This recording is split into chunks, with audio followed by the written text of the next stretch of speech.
Un autre manqué, Beta. Bonjour et bienvenue sur les pronostics des matchs de vendredi 5 décembre avec notamment deux matchs de Ligue 1, Brest-Monaco et Lille-Marseille. On a également un match en championnat espagnol en Liga, Real Oviedo et Majorque, et un match de Bundesliga, Mayence-Borussia Mönchengladbach. Alors on a le premier match, on va commencer avec Brest-Monaco, et on a vu une équipe de Monaco assez décimé, hein. Eric Dyer, Mawissa, Ansu Fati, Balogun, Thilo Kehrer et Denis Zakaria devraient être absents pour ce match. Ça fait beaucoup, hein, pour Monaco. Alors il y a toujours des beaux noms, mais ils viennent de faire aussi un exploit contre le PSG et on sait que souvent, hein, après les exploits comme ça ou les gros matchs, on a des contre-coups.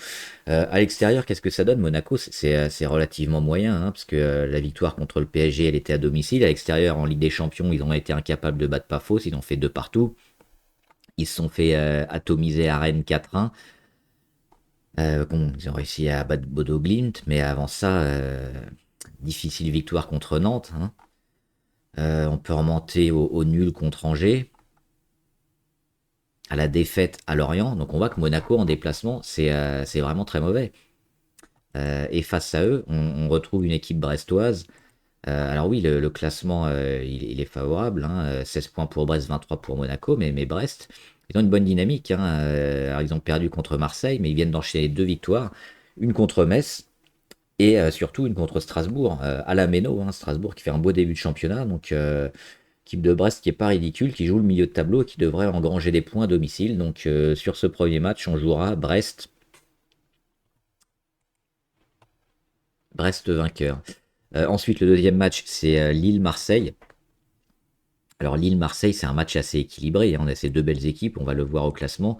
Lille, ils sont troisième avec 29 points. Marseille, pardon, ils sont troisième avec 29 points. Lille, ils sont quatrième avec 26 points, donc 3 points derrière. Mais c'est les Lillois qui vont recevoir. Et là, sur ce match aussi, assez partagé, on va voir que à domicile, Lille, 5 victoires, un nul, une défaite, un bilan plutôt solide. Et Marseille, à l'extérieur, 4 victoires, 3 défaites. Et on va voir que les 3 défaites, bah, c'est contre les gros finalement. Ils ont perdu notamment.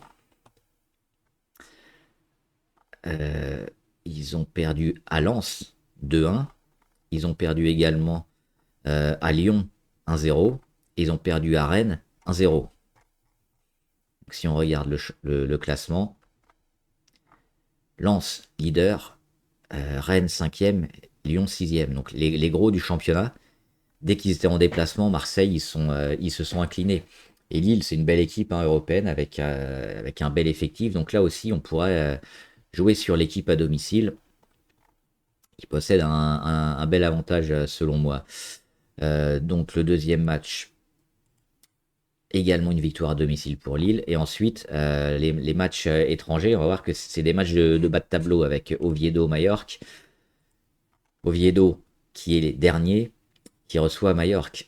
Deux victoires, trois nuls, 9 défaites. 3 victoires, 4 nuls, 7 défaites. Pas beaucoup de buts marqués, hein, pour Oviedo, mais le fait de recevoir, et on sait que généralement ces matchs-là, on va essayer de bétonner un maximum et puis éventuellement prendre un point ou plus, hein, si on a un contre ou si on a quelque chose, mais le but de ces équipes-là, et surtout contre des équipes faibles comme ça, c'est vraiment de ne pas prendre de risques. Donc les matchs nuls dans ces équipes comme ça de milieu, voire de fin de tableau, ça arrive relativement souvent. Donc c'est un match qu'on va jouer en nul.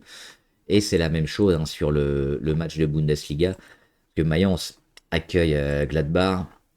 Et Mayence, ils sont derniers également. Une victoire, 3 nuls, 8 défaites. On le voit, seulement 11 buts marqués. C'est quand même un but par match. C'est un peu mieux qu'Oviedo. 23 encaissés, mais pas mal de nuls aussi pour Mönchengladbach avec 3 victoires, 4 nuls, 5 défaites. Donc là aussi, c'est le genre de match, hein, où Mayence devrait vraiment bétonner et où finalement, en déplacement, le nul pourrait se terminer sur ce match. Donc, deux matchs nuls sur ces rencontres de championnat étranger et deux victoires à domicile pour les clubs français. Alors, il y a deux possibilités pour le pari. On peut le jouer en simple avec euh, donc Brest, Lille, nul, nul. Un seul pari. Et également un pari combiné en 3 sur 4 avec 2 ou 3 unités par pari. Voilà, je détaillerai le détail dans les commentaires. Mon prono, à plus.